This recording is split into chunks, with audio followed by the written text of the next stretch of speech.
بسم الله الرحمن الرحیم. ګرانو کتونکو لبخان شیرپوسټ تاسو په خدمت کې حاضر دی. کتونکو یو وارې بیا به خبره ترې کوم په پاکستان بچو تحریک باندې چې دی وخت کې د کراچۍ نه را روان دی او منصیرۍ پلا چې کوم دی نو دی ته قریب دی او ان قریب د چې پنډۍ ته به راورسي. نوې اپډیټس به در کومه، نوې صورتحال به در کومه. د کراچۍ نه لاهور او د لاهور نه چې کوم دی نو بیا اسلام آباد. خو دومره وخت کې دی بې حس حکومت کې دا توان پیدا نه شو، دا ورته ذهن ته خبر رانله چې یو داسې ډله ده چې هغه د عوامو دپاره میدان ته راوتلې ده او ډېرې ښکلې مطالبې دي او د مسلمانۍ مطالبې دي او د ځان لپاره د آخرت د ښه کولو مطالبې دي. خو دې حکومت په هغې باندې د ټس نه مس نه شو چې اوس اخره کې پنډۍ ته رانږدې شو نو خندقې ورته کولو کړې، ورته چې کوم دی نو ګاډي ودرول، لارې ورته بندې کړې. نو تاسو غواړئ څه؟ په دې ملک کې تصادم او رواني حکومت غواړي، بل هېڅوک نه غواړي. او بیا د پاکستان بچو تحریک مشر علامه حافظ سعد حسین رضوي صاحب ډېره ښکلې خبره کوي چې موږ دې قوم ته دا لارې کولاوو، حکومت لګیا دی او دا لارې ورته بندوي. دا لارې بندول موږ نه منو، دا لارې د خلکو ته کولو کې، د ادارې ورته کولو کې، د افسران د دوی تابع کې، د عوامو طرف ته پاملرنه وکړي، د عوامو مسلې حل کړي، عوامو ته ارزاني راولئ او کوم چې ګستاخان دي د هغوی په ضد کاروایه وکړي. ډېرې روغې مطالبې دي. عافیه صدیقي دپاره اواز پورته کړي، هغه د امریکې نه راولئ. په دې کې دي څه؟ ګرانو کتونکو دې وخت کې مذاکراتي عمل شروع شو د دومره ورځو کې چې دا شپږ ورځې وشوې. شپږ ورځې دې کارکنانو خپل بچي پرېښي دي. شپږ ورځې دا په دې لارو باندې را روان دي، خو یوه پاڼه ته نقصان رسولی وي، یو ګاډی ته نقصان رسولی وي، بیا د حکومت ویلی شي. زه دې وخت کې ولې خبرې ترې کوم په پاکستان بچو مارچ باندې چې د عوامو دپاره واحده دا ډله ده چې په میدان کې ده، د ارزانۍ چغې وخي چې دې قوم له ارزاني ورکړي. نن دا قام په خودکشو باندې مجبوره شوی دی، روزګارونه شته دی نه، وسایل شته دی نه، او کم خال چې کوم دی نو دې قام ته جوړ دی، د قام فکر نشته. نن دا ایم اف چغې سوري دي، کم شرطونه چې ږدي ټیک ټاک شرطونه ورته ږدي، ځکه چې دا حکومت دا حکمرانان د خپلو مفاداتو لپاره ځان له لارې پیدا کوي خو عوام له لارې نه پیدا کوي. د ستا انکم 1 لک روپۍ دی، ما بار بار ویلي دي، او خرچه ته 15 لکه د کمې کې چې ته انښتې او په قرضونو باندې انښتې.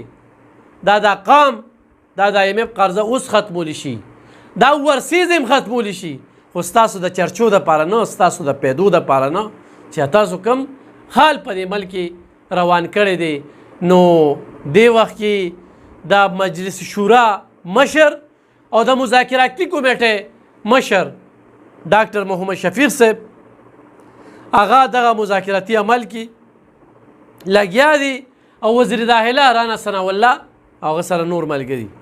الله دې کی چې دا حکومت د عوامو دا مطالبې ومني، ذاتي مطالبې نه دي.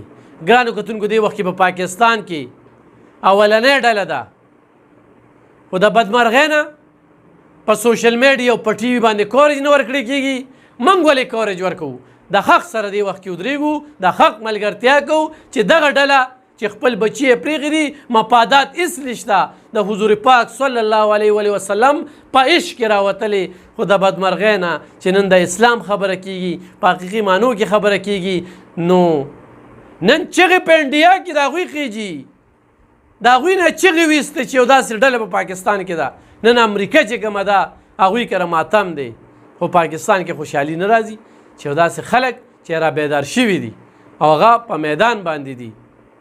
نو د حکمرانان دوی کله هم دونه وي چې موږ خپلې خرچې او خپل اخراجات کم کړل او موږ قوم طرف ته پاملرنه وکړه.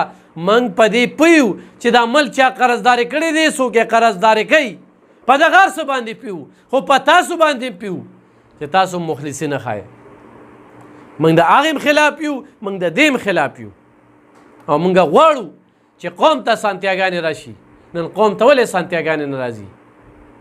نن خو تاسو په قرضونو باندې چلې، نو قرضونه راځي او چرته کې ځي. نن خو د دې مل نه خلک ځي، صرف زه د 400 خبرو کوم د ورځې د حساب سره 250 پاسپورټ جوړیږي. دا 250 پاسپورټ ولې جوړیږي؟ دوی ځان له ویزې کوي، بهر ملکونو ته ځي، دلته روزګارونه نشته. نن د بجلی لوډ شیډنګ انتها ته رسېدلی دی، نن د ګیس لوډ شیډنګ انتها ته رسېدلی دی. په 400 کې ادم نشته او بویه شته، بجلی نشته او بیلونه شته. تپوس ته چا نه وکړو. قوم ته هم دا وایو چې ځان ویښ کې اجتماعي سوچو کې انفرادي سوچونو نه روزئ. نن خو په دې 400 کې MNA وي او MPA وي نو تپوس هم ترې کوو. چا نه تپوس وکړو.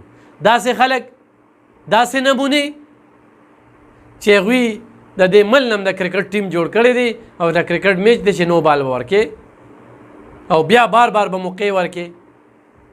خو زه PDM والا ته دا وایم چې تاسو دا کمې سختۍ کوئ، دا کم ظلم او بربریت او جبر کوئ او تاسو تحریک دا لارې بندول غواړئ، نو دا تاسو انتشار ته بلنه ورکوئ، نو انتشار ته بلنه مه ورکوئ. دا ډېر پرامن خلک دي، دا الله والا خلک دي او دا الله والا خلکه چاته نقصان نه ورکوي. نن امبولنس ته لارې کولو دي، نن مریضانو ته لارې کولو دي، نن دکانونه کولو دي، نن شټر ډاون نشته، نن ټریفک کې خلل نشته. خو پیدا کوئ نو تاسو لارې او خندقې او کم کم صورت خالې را شروع کړي دي، نو د تحریک لارې تاسو بندولی نشي او مې لارې بندوي. دا ملک آلریډي په داسې ستونزو کې دی، نو نورې ستونزې تاسو مه پیدا کوئ. د دې خپلو کورسو، د دې مزو نه، د دې پروټوکول نه، د چرچو نه روزئ. د قام فکر وکړئ او د ملک فکر وکړئ چې ملک په کوم ځای کې ولاړ دی. ګرانو کتونکو، په بل پروګرام کې به نور اپډیټ شریکوم. مننه.